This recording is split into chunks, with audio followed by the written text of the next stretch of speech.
ठीक है, स्टार्ट करें। चलो ध्यान दो। हाँ, पेज नंबर 210 से कंटिन्यू कर रहे हैं। Companies act chapter number 8 auditor वाला पार्ट हम देख रहे थे। लास्ट हमने काफ़ी सारे सेक्शन इसमें कवर कर लिए। सबसे मेजर इसमें 139 पे बात हुई थी अपॉइंटमेंट के रिगार्डिंग। 141 में एलिजिबिलिटी की बात कर रहे थे।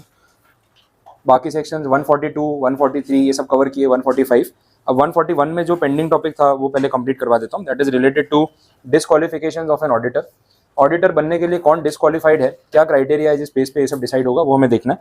तो पॉइंट टू पॉइंट एक शॉर्ट नोट है। अब इसमें से वो लोग कितनी बार केस के फॉर्म में क्वेश्चन पूछते हैं, किसी एक एंट्री को यूज करके एग्जाम्पल फ्रेम करेंगे और उसके बेस पे आपको डिस्क्वालिफिकेशन एक्सप्लेन करनी होगी। वेटेज अगर क्वेश्चन का है 4 to 5 मार्क्स तो आपको सारे डिस्क्वालिफिकेशन शॉर्ट में समझाने पड़ेंगे, बट आप लेंथ को कंट्रोल कर सकते हो लेस नंबर ऑफ वर्ड्स को यूज करके। सेंटेंसेस को कट शॉर्ट करके पॉइंट कन्वे कर दो, मोर देन इनफ। बाकी फिर कंटेंट के वेटेज पे ही डिपेंड करेगा। डिस्क्वालिफिकेशन में सबसे पहला पॉइंट, एक बॉडी कॉर्पोरेट जो है वो ऑडिटिंग का काम नहीं कर सकती। इसलिए आप देखना chartered accountants, company secretaries, cost accountants या तो सोल प्रोप्राइटर होंगे या पार्टनरशिप फर्म होगी या मैक्सिमम एलएलपी तक जा सकते हैं। कभी प्राइवेट लिमिटेड नहीं सुनी होगी आपने कि चार्टर्ड अकाउंटेंट्स ने प्राइवेट लिमिटेड कंपनी बना ली और उसके बेस पे वो ऑडिटिंग कर रहे हैं। ऐसा हो नहीं सकता है, बिकॉज ये रिस्ट्रिक्शन है यहाँ पे। जो भी ऑडिटिंग का काम करना चाहता है वो कॉर्पोरेट या बॉडी कॉर्पोरेट के फॉर्म में काम नहीं कर सकता। That is the reason. और इसमें बोल दिया ना अदर देन एलएलपी, मतलब एलएलपी बनाना अलाउड है क्योंकि उसमें लायबिलिटी लिमिटेड हो जाती है, तो प्रोफेशनल्स के लिए भी अच्छा रहता है, तो उतना वो यूज कर सकते हैं।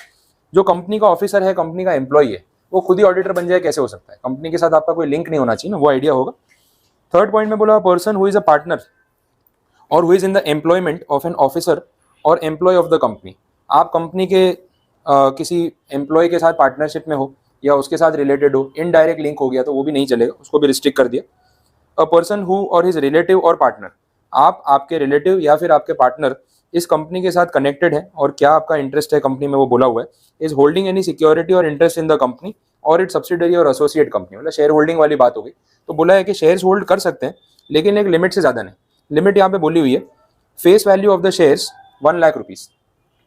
तो 1 लाख रुपीज़ तक के अगर शेयर्स फेस वैल्यू में आप, आपके रिलेटिव्स और आपके पार्टनर मिला के अगर ओन कर रहे हैं या होल्ड कर रहे हो उस एंटिटी में, तो रिस्ट्रिक्शन नहीं है। लेकिन अगर वो नंबर इससे ज़्यादा चला जाता है तो फिर आप उस कंपनी के ऑडिटर बनने के लिए एलिजिबल नहीं हो, आप डिस्क्वालीफाइड रहोगे, ये माना जाएगा। या तो फिर आप शेयर्स बेच के विद इन द लिमिट आ जाओ, यही एक ऑप्शन है, या फिर उस कंपनी में अपॉइंट नहीं होना है। नेक्स्ट पॉइंट में वो बात क्लियर की है। ऐसा हो सकता है कि आप ऑडिटर की तरह अपॉइंट हुए तब आपके पास उतने शेयर्स नहीं थे या आपके रिलेटिव या पार्टनर के पास उतने शेयर नहीं थे। आपके अपॉइंट होने के बाद शेयर परचेज किए गए और अब टोटल काउंट जो है वो 1 लाख के ऊपर चला गया, ये पॉसिबल है। ठीक है, तो इस सिचुएशन में क्या बोला कि आप इस गलती को सुधार सकते हो नेक्स्ट 60 डेज में, इनफ टाइम आपको दिया है, तो आपको डिस्क्वालीफाई नहीं कर रहे कि आप ये काम छोड़ दो। बेटर है कि शेयर्स को बेच के ना क्वांटिटी को 1 लाख के नीचे ले आओ वैल्यू वाइज, तो चलेगा। और अगेन 1 लाख फेस वैल्यू बोला है, मार्केट वैल्यू नहीं बोला है, वो बात आपके माइंड में क्लियर होनी चाहिए। ठीक है, ये कंडीशन होगी। नेक्स्ट देख लो, बी पॉइंट में ऐसा बोला है कि आप कंपनी की तरफ इंडेप्टेड हो, कंपनी को आपसे पैसे लेने हैं और आपके ऊपर उधार है, और वो उधार का जो अमाउंट है ना वो 5 लाख रुपए से ज्यादा है। तो 5 लाख रुपीज तक का अगर कोई ड्यू बाकी होता तो चलता, कोई रिस्ट्रिक्शन नहीं। 5 लाख से ऊपर होगा तो नहीं चलेगा, वो एक सब्सटेंशियल अमाउंट मान लिया जाएगा। तीसरा बोला गारंटी वाली बात है कि कंपनी ने किसी को उधार दिया, आपने उसकी गारंटी ले रखी है, आपने खुद उधार नहीं लिया but you are a guarantor, और वो गारंटी का अमाउंट 1 लाख से एक्सीड करता है, तो उस सिचुएशन में भी डिस्क्वालिफिकेशन आप पे इम्पोज हो जाएगा। क्लियर? तो ये तीनों पॉइंट्स ध्यान रखना। फिर आगे 5th पॉइंट में देखें, यहाँ पे बिजनेस रिलेशन की बात हो रही है। आपका उस कंपनी के साथ कोई डायरेक्ट बिजनेस रिलेशन है, 1-to-1 रिलेशन है, तो उस पर ऑब्जेक्शन आ सकता है। आपका, आपकी फर्म का जिसमें आप पार्टनर हो या जिस कंपनी में आप डायरेक्टर हो, वो इंटरेस्टेड पार्टी या रिलेटेड पार्टी वाला कंसेप्ट आ गया, वहाँ रिस्ट्रिक्शन आ सकता है। बट इसमें कुछ एक्सेप्शंस भी हैं। एक्सेप्शंस क्या है वो देख लो। एक एक्सेप्शन बोला है commercial transaction in the nature of professional service. Professional service वो जो 144 में कवर नहीं होती। कल बात हुई थी 144 की, उसमें वो सर्विसेज लिस्टेड थी जिन सर्विसेज को अगर आपको प्रोवाइड करना है तो फिर आप ऑडिटर नहीं बन सकते, और अगर आप ऑडिटर हो तो वो सर्विसेज नहीं दे सकते। तो वैसी सर्विसेज को तो रिस्ट्रिक्शन में रखा ही है, बट अदरवाइज कोई और प्रोफेशनल सर्विसेज जो आपको अलाउ की जा सकती है एज एन ऑडिटर, आप अलाउ कर सकते हैं कि एडिशनली आप वो सर्विस प्रोवाइड करो, दैट इज ओके, उसकी वजह से कोई प्रॉब्लम नहीं आएगा। बी पॉइंट में बोला है commercial transaction in ordinary course of business.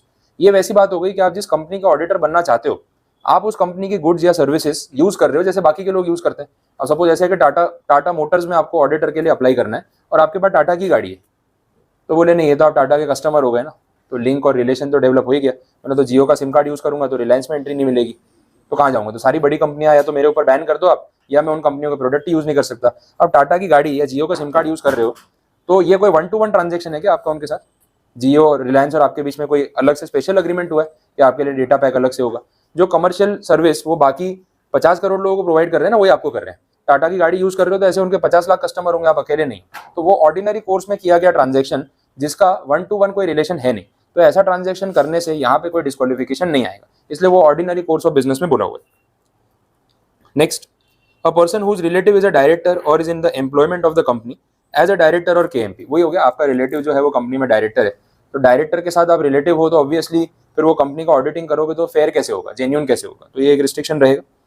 Next, a person who is in full time employment elsewhere or a partner or a person or a partner of a firm holding appointment as an auditor, if such person or partner is at the date of appointment holding appointment as an auditor of more than 20 companies। ये मैंने आपको कल बताया था कि एक limit रखी होती है कि इससे ज़्यादा ऑडिट असाइनमेंट्स आप एक्सेप्ट नहीं कर सकते, अगर करोगे तो फिर वो अलाउ नहीं किया जाएगा, that is the limit. 20 company audits जो है वो एट अ टाइम आप ले सकते हो, उससे ज़्यादा नहीं। वो 20 कंपनी में भी होता है कि 10 कंपनियां जो है वो पब्लिक लिमिटेड हो सकती है, बाकी प्राइवेट हो सकती है। हाँ, अदर एंटिटीज का ऑडिट आप कर रहे हो ना, individual, sole proprietor, HUF, firm, LLP, उसमें रिस्ट्रिक्शन नहीं। वो 20 के ऊपर आप कितने भी होल्ड कर लो वो चलेगा, लेकिन कंपनी ऑडिट्स में 20 की लिमिट पर चार्टर्ड अकाउंटेंट होती है। और काम चाहिए तो फर्म बना लो, अगर पार्टनरशिप फर्म या LLP है तो पर पार्टनर 20 की लिमिट रहेगी। इसलिए लोग क्या करते हैं, फर्म क्रिएट कर लेते हैं, फिर आप 100 कंपनियां काम ले लो ना, पर पार्टनर 20 की लिमिट यूज कर लो, कोई ऑब्जेक्शन नहीं है। तो फर्म बनाने का ये एक एडवांटेज भी हो जाता है। नेक्स्ट पॉइंट में वही सीलिंग लिमिट वाली बात वापस की है, कुछ नया नहीं बोला। इसके बाद बोला कि अगर आपको कोर्ट ने किसी ऑफेंस में कन्विक्ट कर दिया तो 10 साल का बैन लग जाएगा उस सिचुएशन में, डिस्क्वालिफिकेशन। ये डायरेक्टर वाले पॉइंट में भी था, वहाँ 5 साल बोला था, यहाँ पे 10 ईयर्स बोला हुआ। लास्ट पॉइंट भी रिपीट है, 144 वाला एग्जांपल मैंने आपको ऑलरेडी दे दिया, वो पॉइंट इसमें कवर हो चुका है, तो वो रिपीट नहीं करेंगे। तो ये सारे डिस्क्वालिफिकेशंस हैं, पूरी शॉर्ट नोट ध्यान रखनी पड़ेगी। बोलो, मीनिंग क्लियर हुआ है, समझ आए? और लास्ट में उसके बेस पे ही बोला है, डिस्क्वालीफाई हो गए तो ऑफिस वेकेट करना पड़ेगा, सेम डायरेक्टर वाला ही पॉइंट है। अब 142 अपन ने देख लिया था, 143 में मैंने आपको हाफ पार्ट रीड करने के लिए बोला था, पावर्स एंड ड्यूटीज, तो ये आपको पढ़ना पड़ेगा। कुछ इसमें पढ़ा हो, किसी ने कुछ डाउट है तो बता दो, कोई पॉइंट में कोई क्वेरी है? पहली कंडीशन पहले पूरी करनी पड़ेगी, ये रीड किया हुआ है, कुछ पढ़ा है, पूछना है? नहीं, ठीक, जब पढ़ोगे तो पूछ लेना, और क्या। 214 पे आ जाओ, फिर आगे का जो टॉपिक है वो मैं कंप्लीट करा दूँ। सेक्शन 143 सबसेक्शन 12, ये पूरा प्रोसीजर है, एक पूरा आंसर है, पूछेंगे तो ये पूरा सबसेक्शन काम आ सकता है, तो उसको प्रोसीजर की तरह आप देख लो, स्टेप वाइज जाना पड़ेगा। अगर एज एन ऑडिटर आप ऑडिट कर रहे हो और आपको फ्रॉड्स के बारे में पता चलता है कि आपको जो क्लाइंट है वो फ्रॉड कर रहा है, तो आप आगे क्या करोगे, उसका क्या प्रोसेस होगा? आप ऑडिटिंग किसकी तरफ से कर रहे हो, शेयर होल्डर्स और इनकम टैक्स या गवर्नमेंट अथॉरिटी की तरफ से, और अकाउंट चेक करके रिपोर्टिंग कर रहे हो। डायरेक्टर से आपकी कोई पर्सनल दोस्ती है भी नहीं और आपको वैसा रिलेशन रखना भी नहीं, ये बात बोली हुई है। तो अगर आपको कोई फ्रॉड्स के बारे में पता चलता है तो सीधा आप गवर्नमेंट अथॉरिटी को कंप्लेंट करने चले जाओ, वो भी ठीक नहीं है। पहले जिसके बारे में है उससे पूछ तो लो उसका क्या कहना है। तो प्रोसीजर स्टार्ट वैसे ही होगा, जैसे ही ऑडिटर को पता चलेगा ऐसा कुछ भी, वो एक नोटिस या शो कॉज नोटिस इशू करेगा मैनेजमेंट के ऊपर कि हमें ये सब चीज़ें पता चली है, इसमें आपका क्या कहना है, वो बोला हुआ है, ठीक है। अब इसमें ये टाइम दिया जाएगा उनको रिप्लाई करने के लिए, and that is 45 days. 45 days के अंदर मैनेजमेंट ऑडिटर को रिप्लाई करेगा कि जो भी फ्रॉड्स उसको पता चले उसके ऊपर मैनेजमेंट का क्या कहना है, उनको क्या बोलना है, ये सब चीज़ें बोली हुई है। अब इसके बाद 45 डेज में अगर मैनेजमेंट रिप्लाई कर देता है तो फिर ऑडिटर का नेक्स्ट स्टेप क्या होगा, मैनेजमेंट का रिप्लाई और ऑडिटर का उस पर जो भी रिस्पॉन्स है वो सारी डिटेल्स उसको मिनिस्ट्री को, MCA को, सेंट्रल गवर्नमेंट को पास ऑन करनी पड़ेगी कि फ्रॉड्स के बारे में मुझे पता चला है, ये करना पड़ेगा। अच्छा, अगर मैनेजमेंट 45 डेज में कुछ आंसर ही नहीं करता है फिर क्या होगा, फिर ऑडिटर वेट नहीं करेगा, जो टाइम आपको मिलना था, अपॉर्चुनिटी ऑफ बीइंग हर्ड मिलनी थी, दे दी, आपके पास शायद कुछ बोलने को नहीं है इसलिए आपने रिस्पॉन्ड नहीं किया। अब ऑडिटर की जो भी फाइंडिंग्स हैं वो डायरेक्टली वो अथॉरिटीज को आगे फॉरवर्ड कर देगा, वो अब आपके रिप्लाई का और वेट नहीं करेगा। तो 45 डेज का टाइम यहाँ पे आपने ऑलरेडी ले लिया है, उसके ऊपर कुछ नहीं हो सकता। अच्छा, रिप्लाई आया या ना आया, जो भी हुआ, मैनेजमेंट ने रिप्लाई कर दिया अगर, तो उसके कितने दिन में आगे रिपोर्टिंग होगी बाय द ऑडिटर, 15 डेज बोला है। तो 45 डेज आपको दिए मैनेजमेंट को टू रिप्लाई, और उसके बाद 15 डेज ऑडिटर को मिलते हैं to inform the central government और द मिनिस्ट्री, ये बोला हुआ है। अगर आपके 45 डेज में आप रिस्पॉन्ड कर देते हो तो आपके रिस्पॉन्स से 15 दिन, और नहीं रिस्पॉन्ड करते हो तो 45 डेज एंड होने से 15 दिन, ये होना चाहिए था। तो एज एन ऑडिटर मेरे पास 15 दिन का टाइम है, ये तो यहाँ पे कंफर्म बोल दिया। आगे देखते हैं, थर्ड पॉइंट में वही बोला, if the auditor fails to get an reply from the board or the management within 45 days or the audit committee, वो आगे अपना काम शुरू कर देगा। रिपोर्ट भेजनी किसको है वो बोला है, report shall be sent to the secretary of the ministry of corporate affairs that is MCA in a sealed cover by registered post with acknowledgement due or by speed post followed by an email in confirmation of the same. तो in short आपको documents को ready करके envelope में seal करके ministry of corporate affairs का जो office है new Delhi में, वहाँ उनके सेक्रेटरी को एड्रेस करके भेज देना है। भेजने के बाद एक ईमेल भी करना है, ईमेल में कंफर्म करना है कि मैंने ये डॉक्यूमेंट आपको भेजा है। स्पीड पोस्ट से भेजते हैं तो उसका एक ट्रैकिंग नंबर होता है, वो सब आप मेल में इन्फॉर्म कर दो कि ये भेजा हुआ है, तो आप रिसीव कर लो तो एक बार अपडेट कर देना। ऐसे करके कंफर्मेशन मेल अपने कर सकते हैं। रिपोर्ट भेज रहे हो तो उसको प्रॉपरली आपको रेडी करके भेजना है। आपकी फर्म का या एक लेटर हेड जैसा कुछ होगा, प्रिंटेड डॉक्यूमेंट होगा, उस पर प्रॉपर डॉक्यूमेंट बना के आप उनको भेजना, ताकि लगना चाहिए कि एक प्रोफेशनल तरीके से काम हो रहा है। सब डिटेल्स आपकी भी और आपकी फर्म की भी मेंशन कर देना, कॉन्टैक्ट की डिटेल्स एंड ऑल। और बोला हुआ है कि report shall be in the form of a statement which is specified in ADT 4, तो ये फॉर्मेट है, उसके हिसाब से आपको प्रेजेंट करना है। ओके, तो ये सारी बातें हो गई। प्रोसीजर के हिसाब से आपने एक बार इन्फॉर्म कर दिया मिनिस्ट्री को, वो जैसा रिस्पॉन्ड करेंगे उसके बेस पे आगे प्रोसीजर चलेगा। Auditor shall not be regarded as guilty of any contravention of his duty if any act of reporting is done by him was in good faith. अब उसने ना रिपोर्टिंग कर दिया मिनिस्ट्री को, मैनेजमेंट बोल रहा है बोले यार आपने गलत किया, अच्छा नहीं किया हमारे साथ। बोले मेरा काम ही यही है, आपने फ्रॉड किया तो मुझे रिपोर्ट करना पड़ा ना, पर्सनली तो मुझे आपसे ऐसी कोई दुश्मनी है नहीं।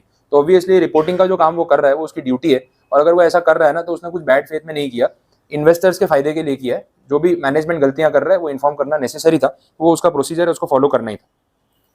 पेनल्टी फॉर नॉन कंप्लायंस, अब ये जो ऑडिटर है यहाँ पे अपना काम नहीं करता है ठीक से और बाद में पता चलता है कि फ्रॉड्स को छुपाया गया, ऐसा कुछ हुआ है, तो इसकी पेनल्टी उसको फेस करनी पड़ेगी। और 25 लाख रुपीस तक की पेनल्टी जा रही है, मिनिमम 1 लाख, मैक्सिमम 25 लाख।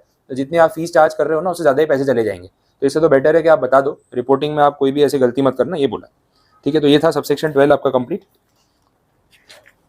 बाकी एक ब्रांच ऑफिस वाला पॉइंट बाकी था ना, 143 सबसेक्शन 8। बहुत सिंपल कंडीशन है, अगर इंडिया में आपकी ब्रांच ऑफिस है या फॉरेन कंट्री में ब्रांच ऑफिस है, दैट डिपेंड्स। अब जो भी ब्रांच ऑफिस इस तरीके से मेंटेन हो रही है, उनका अकाउंटिंग ब्रांच वाइज होता है, कॉमन सिस्टम है। ऑडिटिंग भी ब्रांच वाइज हो सकता है, ऐसा भी होता है। तो बड़ी कंपनीज क्या करती है, हेड ऑफिस के लिए सीनियर ऑडिटर अलग, ब्रांच वाइज जूनियर ऑडिटर्स अलग। एक ब्रांच का ऑडिट आपको दिया है ना, तो आपको उसी के अकाउंट्स को चेक करना है, बाकी से आपको मतलब नहीं।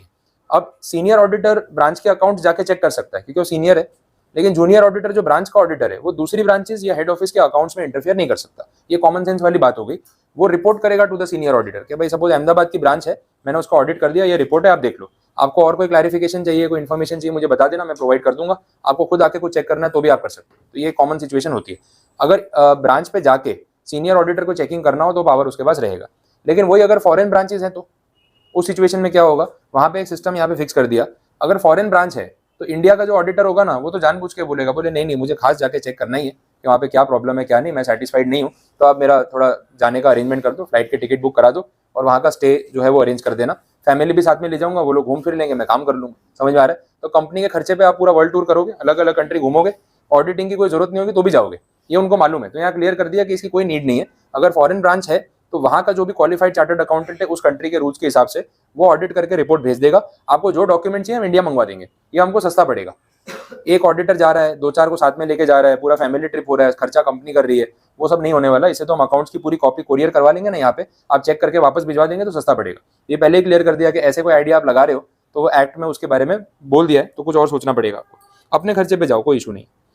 ठीक है, तो ब्रांच ऑफिस वाला पॉइंट आपको पता चल गया, इससे ज्यादा कुछ है नहीं उसमें।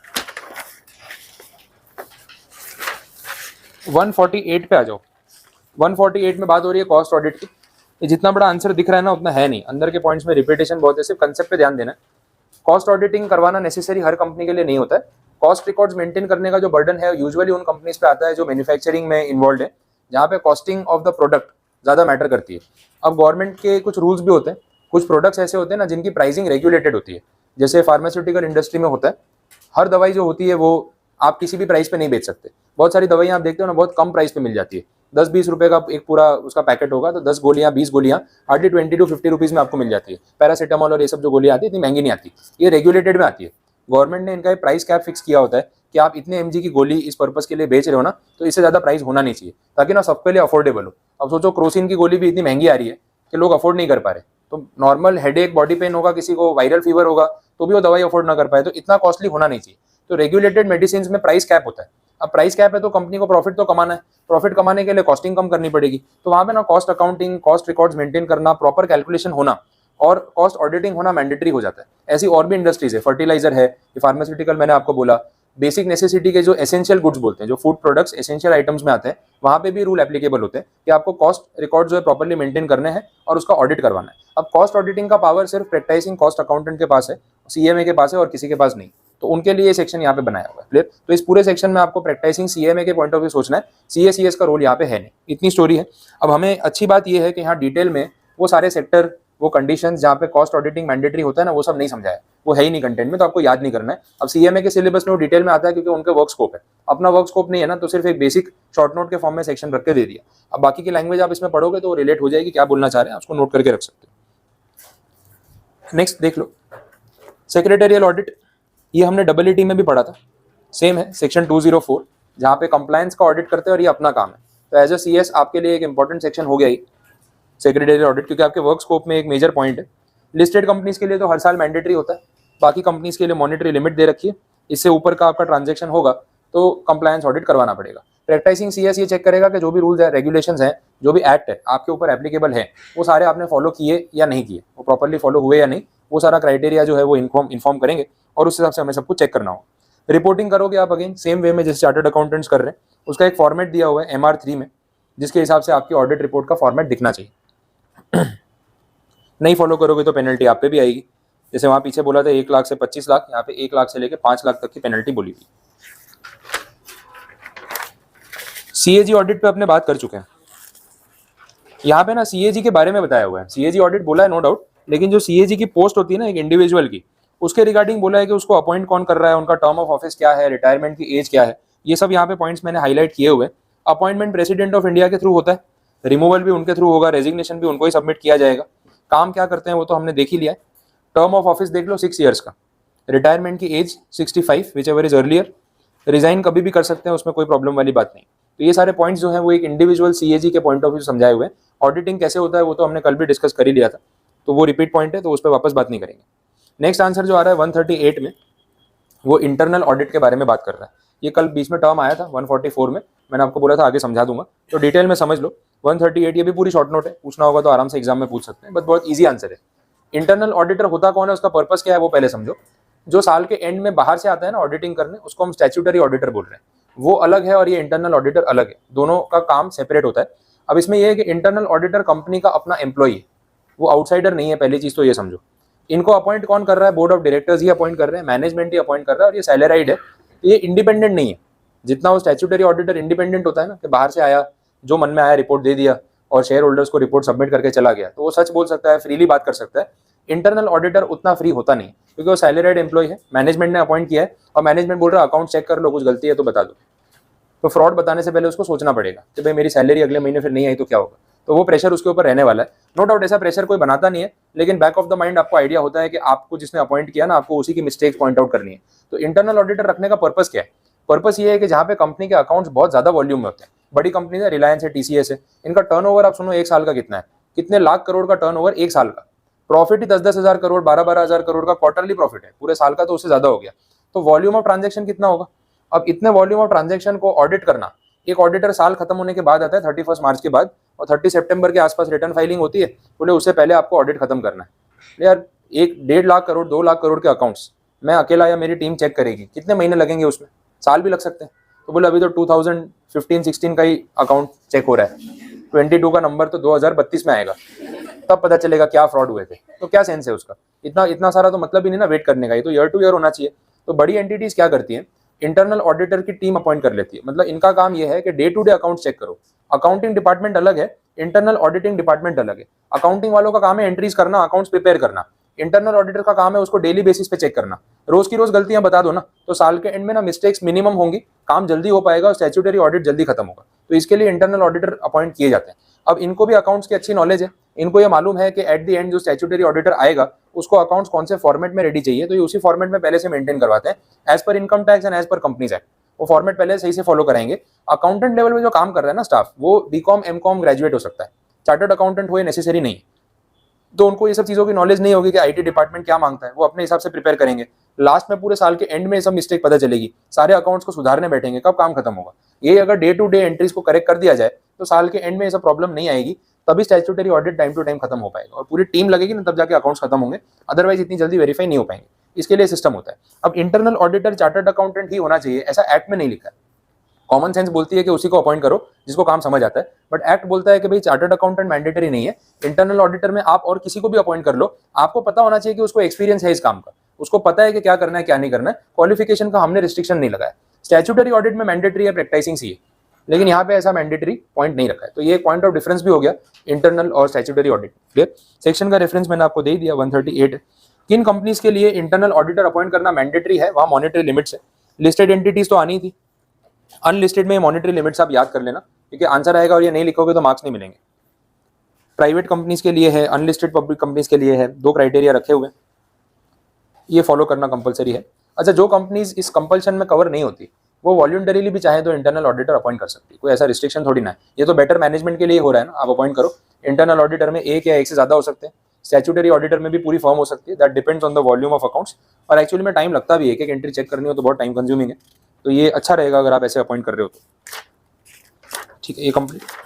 अभी 140 वाला सेक्शन है, लेकिन वो थोड़ा सा टाइम लेगा, मैं अभी उसको डिस्कस नहीं करा रहा हूँ, आज के लिए रहने दो, नेक्स्ट सेशन में ले लेंगे। 140 बाकी है ना, नेक्स्ट लेक्चर में देख लेंगे, कोई बात नहीं।